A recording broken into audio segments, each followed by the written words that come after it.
नमस्कार, मैं मनीषा पाल NC web के भारती कॉलेज सेंटर में जीई हिंदी का पेपर पढ़ा रही हूँ।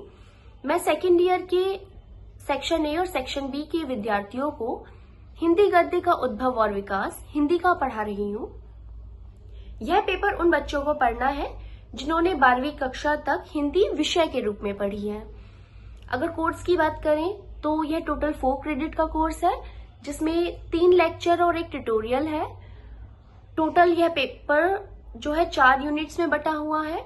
जो पहली इकाई है, पहली इकाई में हम हिंदी गद्य का सामान्य परिचय और विकास पर बात करेंगे, जिसमें कहानी, रेखाचित्र, संस्मरण, निबंध, व्यंग्य आदि जो गद्य विधाएं हैं उन पर चर्चा की जाएगी, उनकी विकास यात्रा पर बात की जाएगी। जो दूसरी यूनिट है उसमें कहानी लगी है। 2 कहानी हमें पाठ्यक्रम में लगी हुई है। पहला है प्रेमचंद की नमक का दरोगा और दूसरी है मोहन राकेश की मलबे का मालिक। जो तीसरी यूनिट है, तीसरी यूनिट में हमें निबंध पढ़ने हैं। 2 निबंध हमें कोर्स में लगे हैं। पहला है रामचंद्र शुक्ल का भाव और मनोविकार और दूसरा है विद्यानिवास मिश्र का मेरे राम का मुकुट भीग रहा है। चौथी यूनिट की अगर हम बात करें तो इसमें कुछ अन्य गद्य विधाएं लगी हैं, जिसमें राम कुमार वर्मा की एकांकी दीपदान लगी है और महादेवी वर्मा का जो पथ के साथी रेखाचित्र है उसका एक अंश सुभद्रा लगा है। बाकी जो सहायक पुस्तकों की सूची है वो आप लोगों को उपलब्ध करा दी गई है, आप लोग अपने सिलेबस में देख सकते हैं।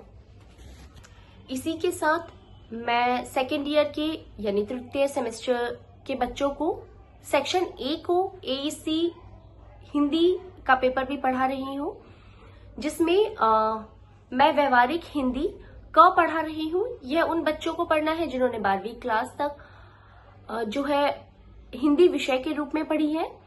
यह जो पेपर है टोटल 2 क्रेडिट का है। यह टोटल 2 यूनिट में बटा हुआ है। पहली जो इकाई है वो है व्यवहारिक हिंदी, जो 4 भागों में बटी है, जिसमें हमें व्यवहारिक हिंदी के विविध रूपों के सामान्य परिचय पर हम क्लास में बात करेंगे। दूसरा, बैंकों में प्रयोग होने वाली जो हिंदी है उस पर चर्चा की जाएगी। तीसरा जो है संपर्क भाषा के रूप में हिंदी के महत्व पर बात की जाएगी। और चौथा जो है वो है बम्बईया हिंदी, कलकत्तिया हिंदी और हैदराबादी हिंदी पर बात की जाएगी। दूसरी इकाई की अगर हम बात करें तो दूसरी इकाई में हमें संपर्क भाषा के रूप में हिंदी के विविध रूप पर चर्चा करनी है, जिसमें हम सार्वजनिक स्थानों पर हिंदी का प्रयोग, अस्पताल, बाजार, मॉल, मंडी आदि पर चर्चा करेंगे। बैंकों में जो प्रचलित पारिभाषिक शब्दावली है उस पर चर्चा करेंगे। तीसरा, कार्यालयों में प्रचलित हिंदी की पारिभाषिक शब्दावलियों पर बात करेंगे। और जो अंतिम सब चैप्टर है इस यूनिट का, उसमें हम बाजार, दर्शनीय स्थल, क्रिकेट मैच के अनुभव लेखन पर बात करेंगे। धन्यवाद।